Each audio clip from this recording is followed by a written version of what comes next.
This is the Deering Acting Studio Podcast, where we discuss the connection between life and acting. Good morning, everybody, and welcome to Mornings with Matt, where I have won, ladies and gentlemen. We're just going to say it. I won the battle. He did win the battle. Of the energetic music in the morning. He did win the battle. I had to think about it. I'll take it. Long and hard. I'll take the L. I'll put it the other track was good. It was good.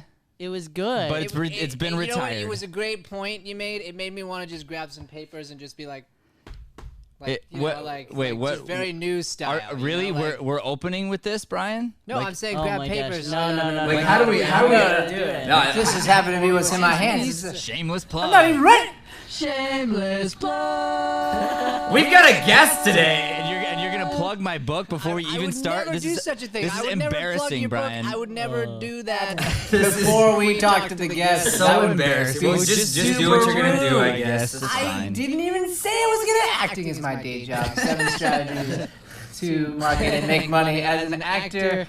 Yes, it's amazing. And boom, plugged. How many times has Brian done a shameless plug, Joey? Dude. Like 77. I would No, say not that many times. probably 35? 40 episodes. 40? Sure. Yeah, that 40 sounds about right. episodes. And you notice he still has to read the front I know. I had a panic attack. I was like, wait a second. Am I saying it backwards? Oh my goodness. All right, so ladies and gentlemen, we've got a guest this morning, which we're very excited about. Drum roll, please. Drum roll's coming for you. And Mr. Wait, you want more? Wait. No, before we introduce him, you kind of have to hit the special You sound want that? effect. You want to just start right Yes, out? we need to start right off. We're throwing with out all the special good sound stuff right effect. off the bat this We morning. haven't even okay. seen his face It's yet. cool. The All right, audience ladies is and like, who gentlemen, is here this we guy? go. He Our needs his special entrance. guest for today. Go Devils, go! Master producer, director locally here, Mr. Cary Truelick, ladies and gentlemen. Woo! Go Devils, good morning, Cary. How are you guys doing? So how does that work with the opening song? Is that like, do you guys just come in and then it's a battle to see who has the best song? Is that what's going on? No, so we had this rad song here for our podcast, and this is technically a different show. It's the Mornings with Matt show, but they've sort of been melding together. But the other this last week, the guys were out of town, so I was running the show by myself, and I accidentally hit the podcast button instead of the Morning with Matt show button. And the hype music came on, and I was like, "Oh, this is better!" Like, this. So I just went with it. And so then I started asking people live. I'm like, "Here's the deal: we got to vote on this thing because I'm feeling pumped up right now." He's like, basically, if I can get enough people to vote and say something about it, then I can force Joey to change it when he gets back. Pretty much. To prove my point, yesterday we had a guest on, a stand-up comedian, and I was like, should we go with this first song or should we go with this one that, like, it's like a punch in the face? And he's like, I don't know, I like a punch in the face in the morning. So I had Joey slap me yesterday on the air, like, really hard. Oh, it was great. And it woke me up. It was really good. Nice. Yeah, All so right. we should probably let Cary talk one of these days. Yeah, well, first he should show the mug to the audience. He showed it to us, but I feel like it's a great thing to show to people. That's really great, and a great reason to have an energy song. Look at that. Look at that. That's great. Now say things. That was that's my 16-year-old daughter's mug, actually. So I'm borrowing it because she got up after me today. So that meant I get it. Hey. So Cary, you're like a really handsome dude, man. I don't care what people say about you. I think you're really handsome. I use the touch-up feature on Zoom. I got Okay. the digital makeup on. That's what it is. That feature is spectacular. That's a Very nice. spectacular feature. I'm going to just share for a second. So we do our virtual classes, and one day I went on there to help Shay, and I hopped on the camera, and I was like, what is going on with my face? And the touch-up appearance thing was on, but it, like, practically put makeup on me, and Yeah. I was like, Right. no, please shut this off. Yeah. I'm actually not using it, just for the record. Oh, but, stop it! just Are you wow. serious? No way. No way! Gosh. I would have thought you had double effect. Look on at there. that. Yeah. And like some sort of young man effect. For Zoom, what can I say? It's I got to face for Zoom. So Cary, tell us about you. You came up through ASU, is that right? I did. Yeah, I grew up in Chicago, and right. I'm gonna interrupt you every time I say Sun Devils. So yeah, you came up through ASU. Go Devils. I came up through ASU. I was actually in the Cronkite School, which is a great school, but it's, as you guys know, much more geared toward news and broadcast journalism, and which is great. But I got into it, and I pretty quickly figured out that's not what I wanted to do. I did some interns at Channel 10 Sports, and I cut highlights, and I did some sports production. Went out and on golf courses with ESPN, and I held like the fairway mic behind the golfers when they swung. Nice. And that was cool stuff. But I wanted to make different. I wanted to make more entertaining films and commercials, and I just was always attracted to that. So I just, after I graduated, I thought I was going to LA, honestly, and I got a job here. I got a full-time job offer with a local studio here as a studio manager, which sounds like a fancy job, but really what it meant is I got to paint the studio, and I got to fix the lights, and I got to sweep, and I did that. And as a kid coming out of college, that was pretty exciting to have a job right away and to like be working on sets, even if I was a peon. And I did that for a few years and just slowly kept building on it. That sounds really familiar. It does. I'm writing this book, or I'm editing the book, the next one that's going to come out. It's called The Best Listener in the Room, and the chapter I'm on right now is on being unselfish and the power of that, and how that affects listening and affects leadership and success and whatnot. And it's something that I've said from day one, which is find the way to serve a company. If you can get into any place and take on the lowest job and do it really, really well, you'll get noticed. And you got to come in before everybody. You got to leave after everybody. You got to be the one that's asking the good questions. And just it's so crazy because when you're the one sweeping the floors, you can learn a whole lot. Sweep a damn good floor and things will happen. Yeah. And that's really true. I talk to my kids about that too. It's just like, just become that guy that they don't want to be without. It's like, wow, things are so much better when he or she is here. And it's just, even if it's just, and I tell kids coming up in the business all the time too, they're like, oh, what do I need to know? What do I need to know? I'm like, it's not about needing to know. It's about attitude at first. No one's going to care if you don't know stuff. You need to just like have a great attitude and work hard. And if you do that, people will continue to give you the knowledge and they'll continue to bring you up and support you and look for opportunities for you. And that's so true. As a matter of fact, there's a power in not knowing. I think if you can be strong enough as a youngster out there, if you happen to be listening right now, if you are strong enough to approach any job position or opportunity with an I don't know perspective, it's going to be huge for you. Yep. Because people, believe it or not, people love to be your hero.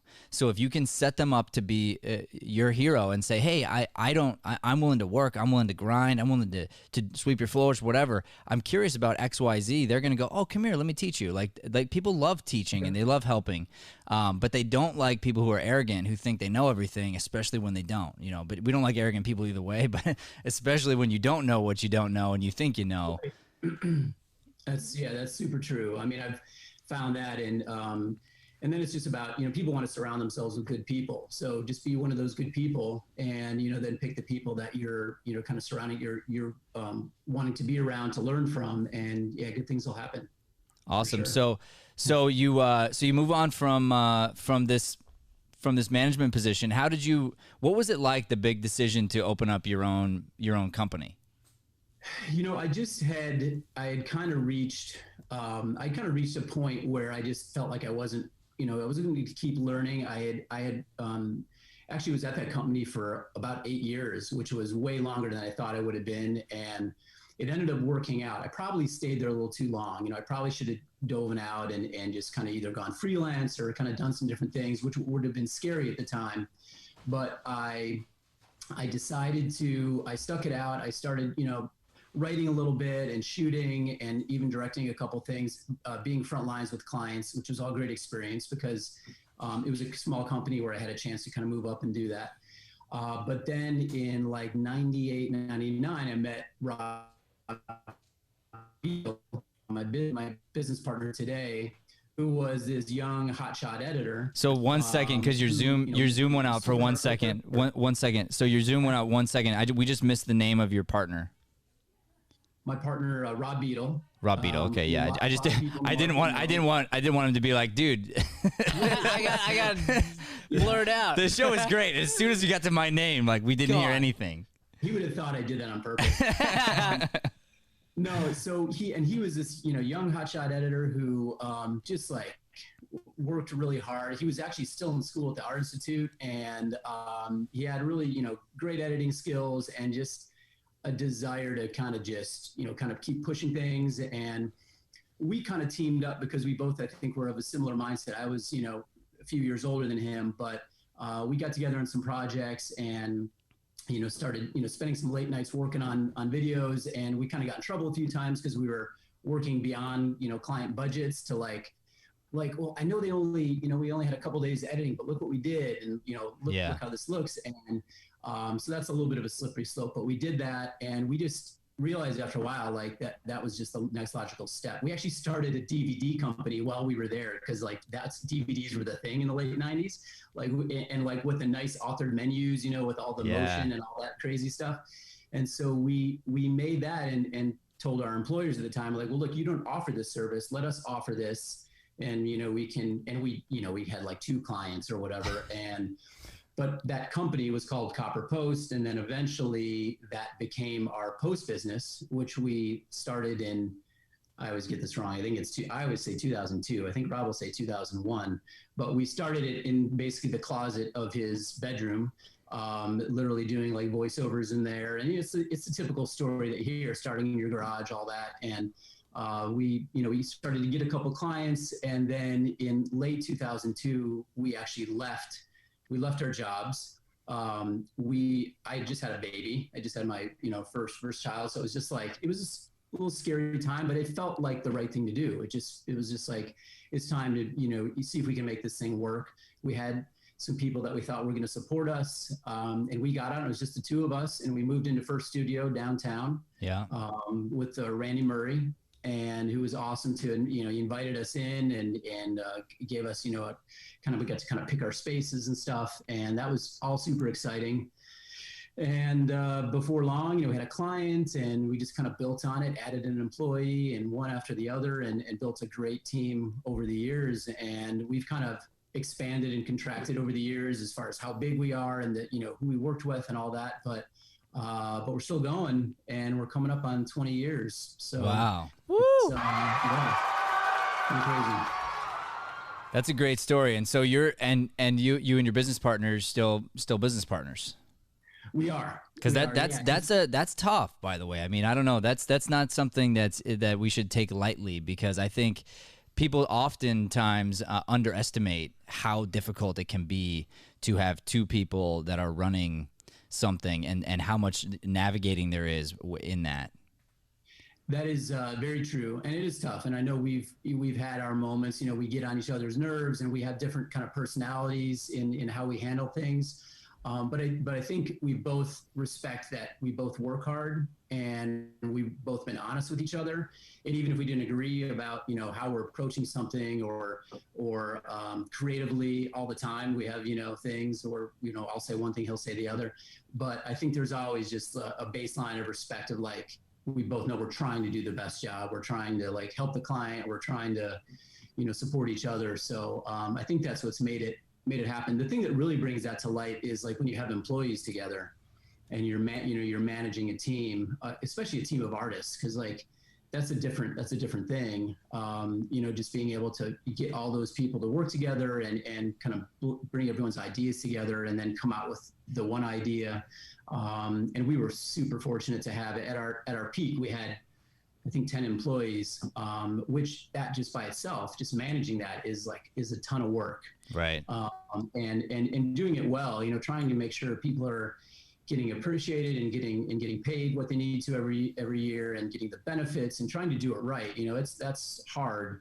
And so, hats off to everybody that does it in small business. But we had some success. We had many years with that team, which was amazing to walk in. We had so much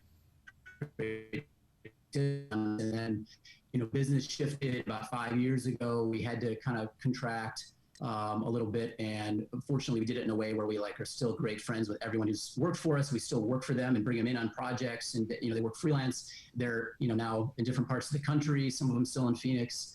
They've had they started families when they were working for us, and we've kind of got to see that grow, and that's been really awesome, those relationships. I do miss having all those people in the office every day just to come in and be like, hey, what do you think of this? Or check this thing out I saw. Maybe we could use it in this project. We still do that stuff. It's just, it's different. It's through email, or it's, bringing people in more sporadically. So I think we can still deliver the same stuff for our clients.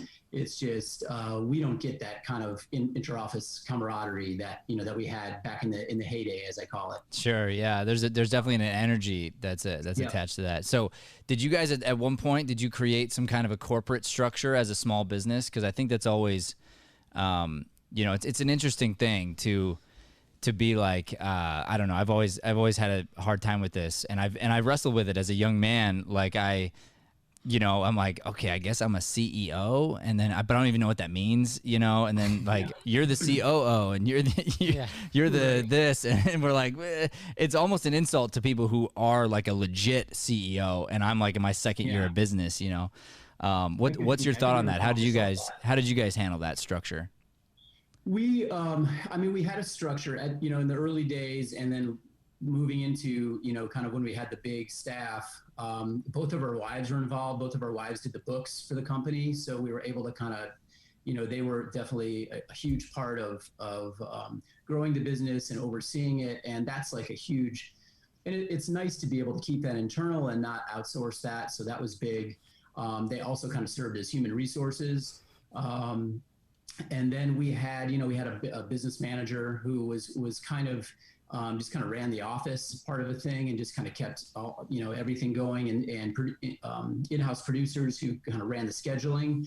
And then we had all the artists, and they had different levels, different specialists of, there's someone who was graphics or color or just editing, and 3D stuff and visual effects. I mean, everyone kind of had a specialty, but a lot of them were generalists that could do all that stuff.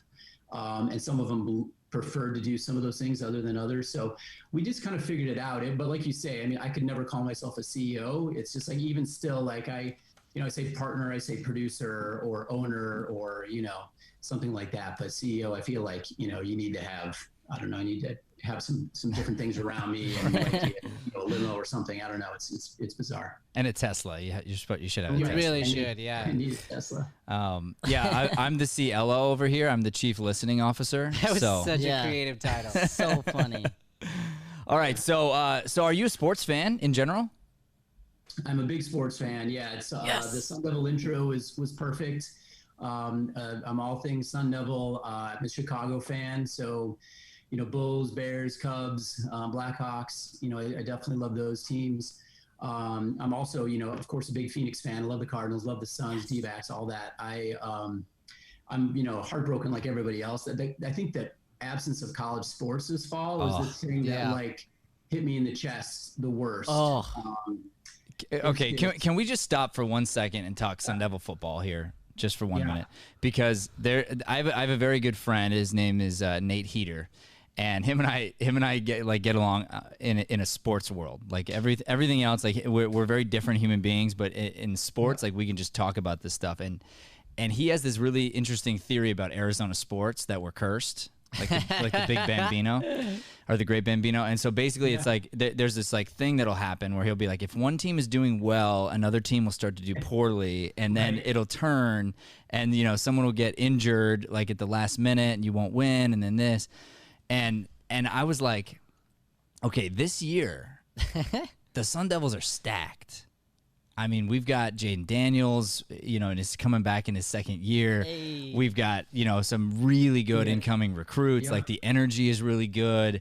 We're in position to make a legitimate run at the Pac-12. And here's the Arizona curse. That happens to us and the pandemic hits. I mean, are you kidding me? Yeah, but you look at it on the other side. I mean, for the Wildcats, the pandemic was probably the best thing that could have happened. Exactly. Yes! I love love it. Exactly. I guess my biggest bummer was, and this goes into the curse, is Arizona basketball. Arizona State University basketball. We were going to win that tournament. We were going to do it. We were so well, we close. were gonna take a run. I don't know. We were gonna win. We were gonna win. We were gonna win our Okay. division. We were gonna go far in March Madness. Oh yeah. I thought you meant we were gonna win the whole thing. No. We were gonna be the. I'm not crazy. I'm not crazy. March Madness is hard. Yeah. But we weren't gonna get eliminated in the first round. That's for sure. Well, and here's the deal. Now we got Remy Martin back. We got all these new players coming in, and of course, pandemic. I mean, it's nuts. It is totally crazy. And you're right. I mean, I trained myself never to get too hyped up on any Sun Devil upcoming season because, we've been burned before on that. I mean, I remember the Berkovici season in, I don't know what that was, 2015. And he was an amazing player. And they were loaded coming into that season. It just didn't come together for whatever reason. I know. How did that happen? Because, I mean, after the Jail Mary, you're like, guys, this guy's, he's got it. Honestly, I personally think it was, some coaching continuity stuff. Like there was a lot of turnover happening with coaches then, and I think they just didn't figure out how to use the players the right way, and they experimented too much, and it got too deep into the season before they got it figured out. But yeah, this season looked. I mean, Jane Daniels is the real deal. We know that, and the recruits they brought in, and then you got Frank Darby, and you got like a defense that was just starting to come into their own, and just that. The leadership. I mean, you've got, I don't know how many guys with either Super Bowl or Hall of Fame rings on that coaching staff. I mean, it's unbelievable, and really setting up like a foundation for the future. Like, I just hope we can keep a lot of those coaches there. And I know Antonio Pierce, the co-defensive coordinator, is eventually going to be a head coach somewhere. Right. You just hope that the Sun Devils can do some good stuff here before those guys leave. And I think everyone wants to be around Herm. I mean, let's be honest. I mean, that guy is just. He's super likable, and he's unbelievable. I was going to ask you, have you met him? Because I know you've done a lot of work with the sports teams locally. Yeah, I've not met Herm. I was actually in pretty tight with the last coaching staff, and then since an ASU's transition, we still do a lot of work for him. But they have a strong internal team now that produces a lot of their recruiting videos and all of that. So we don't get in on as much as we used to. We do the intros, we do fan stories, and then there's other special projects we talk to for athletics. And then we work for the university a ton in other academic areas. But yeah, no, I have not had the opportunity to meet Coach Herm, but I hope, I look forward to that day for sure. It's coming soon. And we've got a few ball players who have taken classes and, maybe watch the show every now and then. So if you're watching right now, we just want to put in a good word here for True Story Films. We want to be working with the football team and our team here. We want to be working with the football team as well. 100%. I've got a dream, by the way. Here's my dream. I have this listening skill that I help teach human beings. I teach CEOs. I've been working with these big, massive companies. I want to help the offensive line get into sync, listen at a high level, help the quarterbacks and the receivers. Just give me a chance, Coach. Put me in the game. I'll volunteer to start. I will sweep the floors. I just want to help you win games. That's all I'm saying. Love it. I love it. They could use that, man. You're right. It's communication and listening and, gelling. That offensive line, I mean, has definitely been a sticking point, but yeah, it really did look like they were starting to get some things figured out. So we will see. It's so confusing what's going to happen because it's like, I know they've given all these players another year of eligibility, which is great, but they also get a year older. Right. And which doesn't really affect college, but it affects their overall career. And then you got all the young guys coming up from high school, and there's like log jams and scholarship issues, and it's like it's such a snowball of events, that just kind of builds. And I just it's super disappointing. But what are you going to do? You just gotta work through it and hope that we can just have it be like, all right, let's just write off 2020.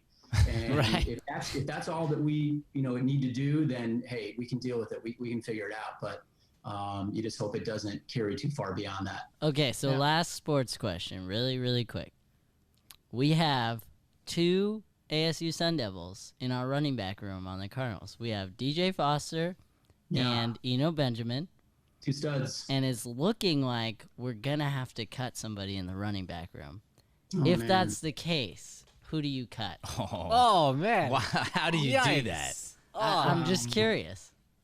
I mean, that is a tough one. I mean, DJ is, we had our 2 best seasons in the last, 40 years or so with DJ in our backfield. So it's hard to vote against him.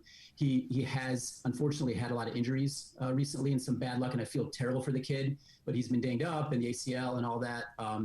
Eno is just like, he's unproven at the pro level, but he is proven at the human level on every bit. And that guy is like all heart.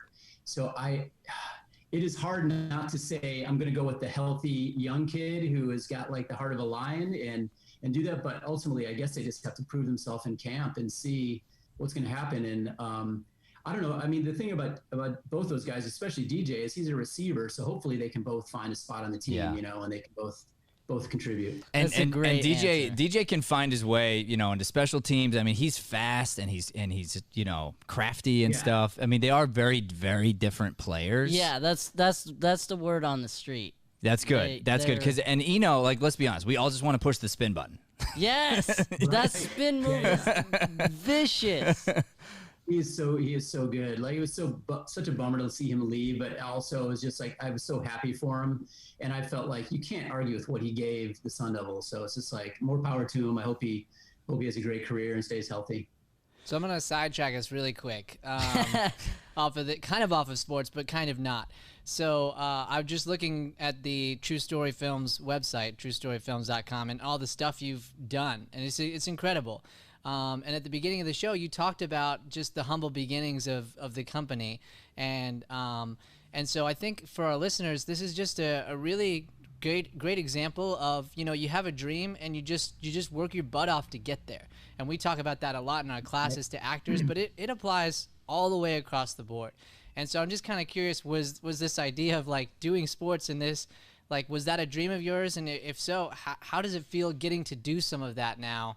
That you are actually doing it with all the literal, like, the big sports teams in town. Like, when you first started, was that a vision or? Yeah, I mean, sports and music were always 2 things I was super attracted to. I've been lucky to do a lot more on the sports side. And you're saying, like, just to be able to produce so much sports content. Yeah. What you're saying, Brian? Yeah. Yeah, so the funny thing about that is, before we even started our company in 1996, I was at this company and I wanted to do a spec spot for ASU football. And so it actually started way back then. The girl I was dating at the time, who is now my wife, her dad was a high up faculty member at ASU. He signed a petition for me to sponsor me so I could shoot on the football field. So I got permission to shoot on the field. I shot it on a 16 millimeter film, and I shot this really bad spot. But it was, in retrospect, it was like, it had its merits. I went in, I put it together. I spent like $900 of my own money. And keep in mind, this is what is this, 4 years out of college? So actually 3 years out of college. So that was a lot of money back then, $900. So I spent that. I put the spot together. I got a meeting with their marketing director. I showed him, and he's like, "Oh, that's great." He's like, "Yeah, we'd love to use that. Here's 4 tickets." And he gave me 4 tickets as payment, 4 season tickets. And most people were like, "Dude, what about the $900?" And my reaction was like, "Yeah, all right." I was so fired up. So I'm like, so I made a commercial for my beloved Sun Devils. It's going to be on TV. I got 4 season tickets, to the season. By the way, as people may remember, that they won the Rose Bowl that year. Coincidence? Hey! I think not. Yo, that's sick. So that was my first, my kind of entrance into sports production and doing all that, and then it kind of grew from there. And in 2003, we kind of signed a contract with them to do more, and then the Sparky intro started shortly after that, and that changed a lot of things. And we've done that video like 3 or 4 times. What? You're the Sparky intro? You're the Sparky intro guy? Yeah, we love the Sparky intro. What? We created that. Yeah, oh, yeah. man, that gets us fired up before every game. I Oh love my the gosh. Sparky intro. We used to do push-ups on the benches to that Sparky intro. Yeah. Oh. It's cool. Yeah. No, we did the first one, I think, around 2000. And Was that your brainchild too, or did they come up with that concept? No, it was our concept. Wow, We that's wanted- really cool. Cool, thank you. Yeah, we wanted to have something but obviously was sparky and something that had energy and being, we looked at a lot of the great intros that we had seen, and so we came up with that. And the first couple that we did were fine and everything, but then as years moved on, we finally got to the one that's like the modern day one, which we had the team of visual effects kids behind us and that staff I was talking about, and we had some firepower in the new Sparky with his new jersey and everything. And so that is a thrill to go to the games. And basically that started when my kids were born. So to see them kind of grow up going to games with the crowd going nuts to that has been a pretty awesome thing. Oh my goodness. So cool. And honestly, it's the coolest because we're fans like that. It's huge for us. Like that's so awesome. But it's also, and I had a feeling this was the case when I was looking at this.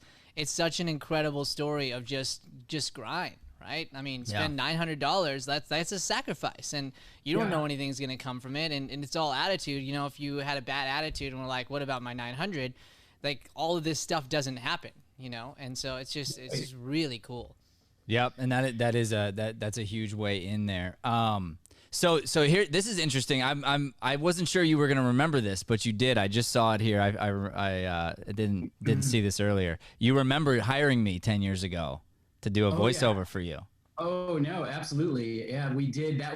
So then we had, what was that, 2010 or 9 or something like that, I think. It was 10 years ago is what it was. Okay. And it's like, I'm a huge ASU fan, so we didn't really know each other, but I got hired to do voiceover for ASU, and I was like, yes, like so pumped. I was about to make a joke about like you were the voiceover of Sparky, and now the joke's not funny because it was Sparky has no real. voice. So this is well before we started working together on a casting sense. Yeah. This was as an actor, professional thing. So so remind me of this job, because my mind is foggy.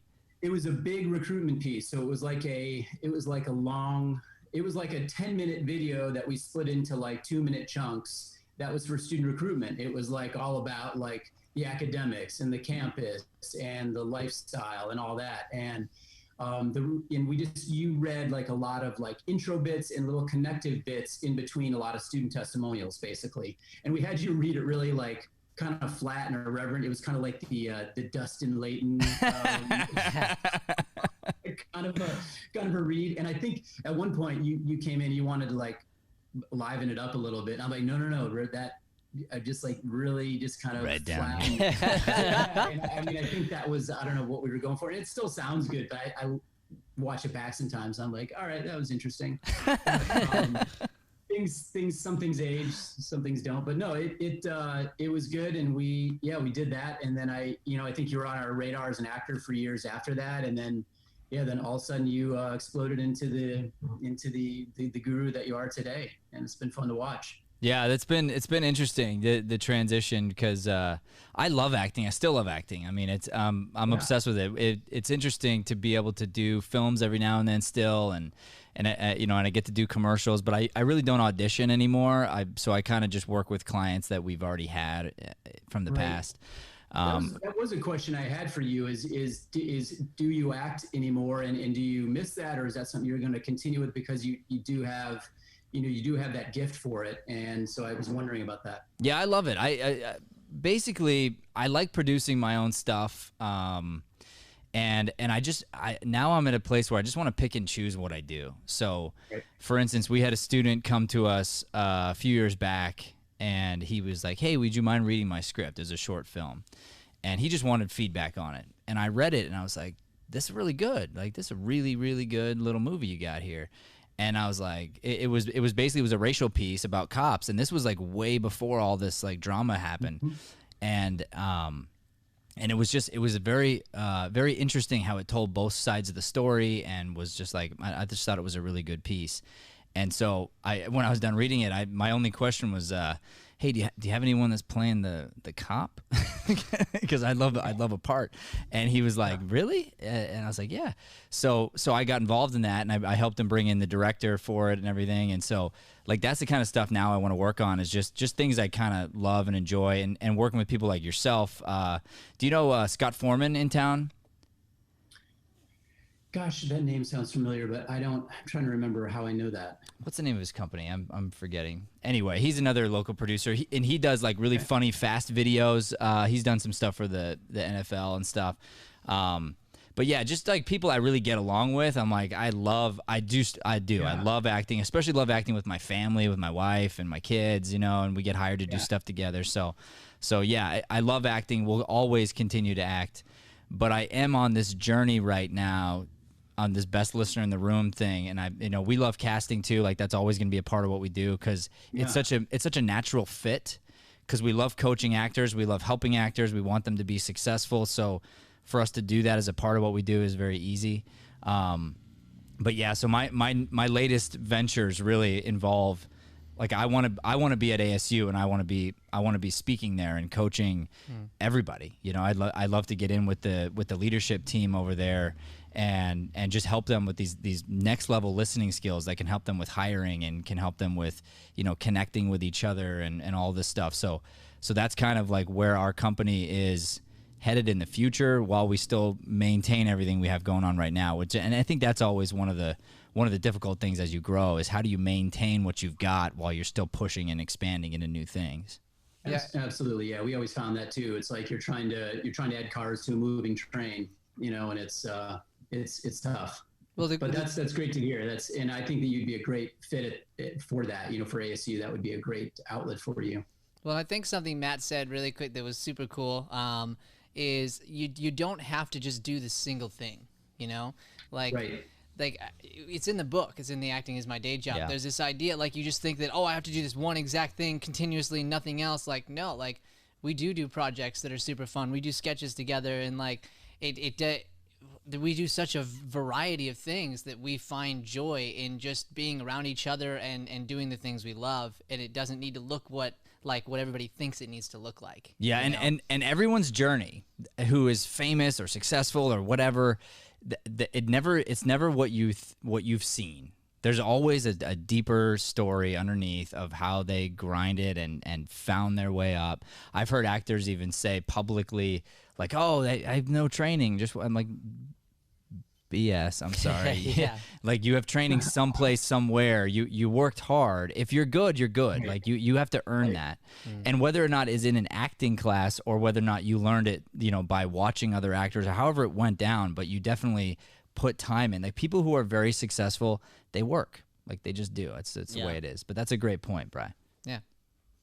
It brings up something that I had thought about too when I knew I was going to talk to you guys is I think as a director too, and we had talked a little bit about, what can I offer actors? Because I haven't been trained as a director to work with actors. I've just kind of learned as I went and tried to see what I can give back. But I used to think that it was like good actors were just gifted. Like you just had the gift to be able to act. And if you did, then that was great. And then there's other people who are trying and, maybe, but I think watching what you've done and seeing like my daughter kind of go through this process and everything, it's definitely more than that. It's not so much the gift. There are definitely gifted actors who can just like, they just have it, but there's also a thing about the desire. If you have the desire to do it, you can learn it. You can learn how to do it and do it at a high level.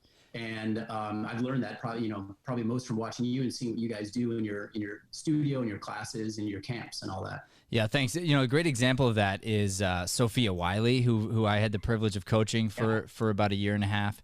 And she was already a Disney star before she met me. She hadn't really taken any formal acting classes before, but she had talent that she had earned as a dancer. Right. So I like to use her as an example because she had charisma and she had stage presence and had like a physical appearance and things that she had really, really worked super hard for. So Disney was able to take those things she already had and go, blup, I can put you into a Disney show that's very formulaic, and boom, you're cute, funny, we can use you. And then my job came in and said, hey, how do we transition you out of Disney and into a superstar? How do we make sure that you don't become one of the Disney people that everyone forgets? And how can you be the next Zac Efron that can actually be an actor? And then we started learning things. She's like, wow, I never knew any of this stuff. As a matter of fact, there's a video on our YouTube channel of her saying, thank you for teaching me the things I didn't know, or something cute like that. Yeah. I think I saw that. That's cool. Yeah. So basically, yes, I 100%, I do not believe in born talent. I think there's such a thing as symmetry. You know, you might have a symmetrical face. You might have some sort of like, it's same thing with athletics. You know, you might be big. So you might be, you know, you might be born large, you might be born a certain way, but you have to have a talent for your talent, period, you know? And so when I'm looking for jobs and I'm actually casting personally, I'm always looking for the work ethic, always. Like that's got to be one of the factors that I look at. And I like to look at also, if I have a chance to compare actors, where are you compared to the last time I saw you? Because I don't want an actor on their way down. I want an actor on their way up, personally, you know. So that's sort of my take on it, and I know because I've seen it firsthand. I've helped people go from obscurity and honestly what I would consider just bad to being like signed with an agent, doing great things. One kid, we moved off to LA, like huge career out there and doing like amazing things, and it always comes down to like parents like to ask me early on, like, hey, does my kid have it? And I'm like, I don't know. I don't know. You know, the question is how much do they love it? Because they can, you know, like it's like saying, does my kid have what it takes to be a carpenter? And it's like, yeah, maybe if they really want to be a carpenter and they're willing to work on it every day, they'll be great at making furniture 10 years from now.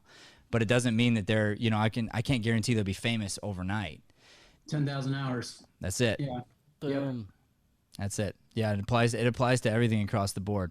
All right, Cary. So we're getting toward the end of our show.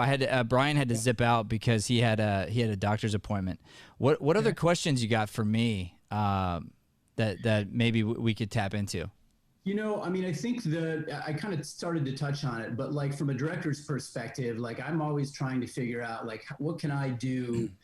You know, what can I do to help actors? And it's really been trial and error for me over many years. And I think I've had some success in communicating and getting a lot of it's for me is just by getting them comfortable. And I think my best talent with actors is hopefully in casting, finding the ones that I think is going to be great for a project that we're working on. On set, you know, once we've cast them, I've kind of got what I think is a good actor and they kind of understand what we're doing.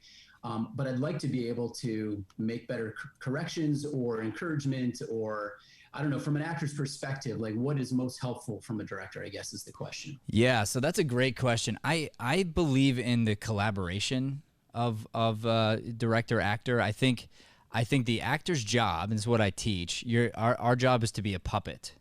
And we should just be flexible and be ready to bring the director's vision to life.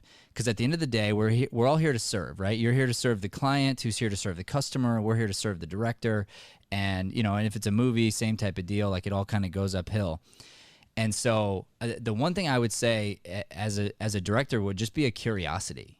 So if we go back to my 10 years ago, and I'm a novice, then compared to now. I mean, I've been doing it 20 years, so I was a decade in, thought I knew what I knew and didn't know anything. And, and I had an idea, you said, for some sort of energy or whatever. Perhaps an answer would have been like, why? Like, what do you think? Like, what are you thinking? I'm curious why you think that'd be a hit, and then maybe watch the actor fail and then maybe fail miserably. But there's one little note that someone would hit where you go, oh, maybe a splash of that would be kind of cool. Yep. So I think making sure that you involve creativity and rehearsal in on the process would be really neat. And just like asking the actor questions and like, hey, how do you feel about this character and where are you coming from? If you start there, you get where their mind is at, and you can then think to yourself, how do I bridge where they are to where I want them to go, essentially, and then how do I use some of what they did. And then one other trick that I can give you that I use when I direct is and even when I'm like preparing for an audition or anything like that, I like to say I go through about an hour's worth, so you wouldn't have time to do an hour's worth, but I do about an hour's worth of what I call getting the SHIT out. Right. And I just go, and I'm bad on purpose, but I'm bad with my whole heart in like every direction possible. So like, you know, I'm going to do like a weird accent that makes no sense for the part. And I'm going to, you know, do it like a gremlin, and I'm going to do it like a ballerina. And I mean, I'm talking about just like nuts. But by doing that process, like I said, sometimes you'll hear a note and you're like, oh, like weird. There's something that the grandfather version of me said there that brought this sense of something. I'm going to go back and I'm going to see if there's something in there that might fit into my final approach to this piece. Yeah, that makes sense. Kind of weave something in. I get ideas from casting all the time. Like when I have all those different takes, you know, all those different characters that are trying to, you know, kind of portray a role, and you know, they may not be right overall, or we might cast someone else, but there's like ideas that you get from a lot of those reads. And then I always try to just tell the actor kind of where I want to get to in the end, and like what I think it means to me. And then I don't give them any more direction than that, because I like to give them the freedom to kind of do it their way first. Yeah. And then from there, we just kind of fine tune and refine and maybe add those notes. But what you said, I'm always scared to rehearse too, because I always have this thing in my head like, oh, I don't want to waste the good stuff. I want to ruin the freshness, like by overdoing it, but I probably should do a little more of that. Yeah, you know, and there's a it depends on the piece too. You know, if something really is relying upon timing and relying upon certain things, like rehearsal can save an actor, because we need to be confident, not arrogant. But an actor's got to be confident.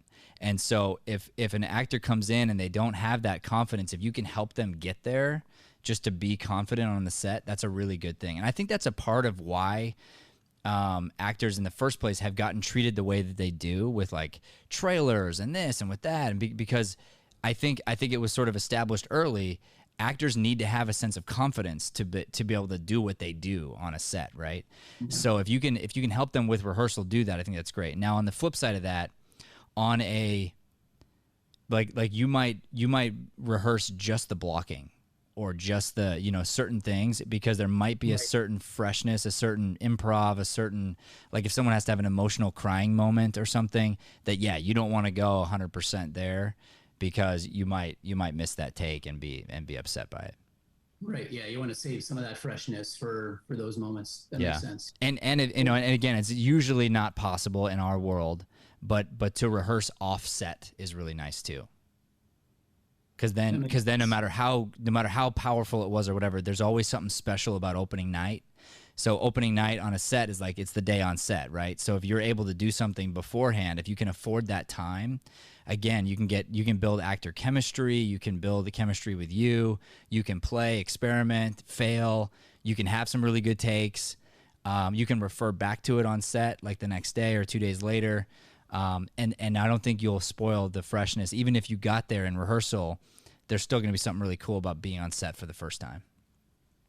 Cool. That's really helpful. Obviously, we're moving really quick sometimes on commercials, you know, where it's just like we have 8 shots in a day or 9 shots, and it's like but there's a way to do it. And sometimes, you know, we're doing a lot of things. We're doing callbacks on Zoom and all that, and which has worked surprisingly well, actually. And I've noticed that in your classes too. Like when I've seen, you know, playbacks of your classes, like how I was really skeptical. I'm like, how are they going to do this virtually? You know, how are they going to be able to, but it works. It works because you guys know what you're doing and because of the energy that you bring to it, I think from that side. But you kind of forget about the fact that people are in their homes and in studio and all that. And it can work really well. So thank you guys. I've definitely learned a lot watching that. Yeah, well, we've learned a lot from you, and we're very grateful for our relationship. So let's wrap it here, shall we? Let's do it. All right, everybody. You can find more about Cary at truestoryfilms.com. That's www.truestoryfilms.com. He's got a great story, amazing family and connection here to Arizona. So if you are looking to produce any sort of commercials or really anything, Cary's got the skill set to help you out with that.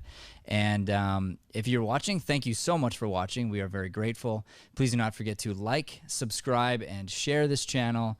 Help us spread this light-driven content to the planet. And we're going to end right here. Go Devils, go! Thanks for listening to Mornings with Matt. Please like, subscribe, and follow us at Deering Acting Studio to keep up with the latest content. For more information on classes, private lessons, or professional development coaching, visit www.deeringstudio.com.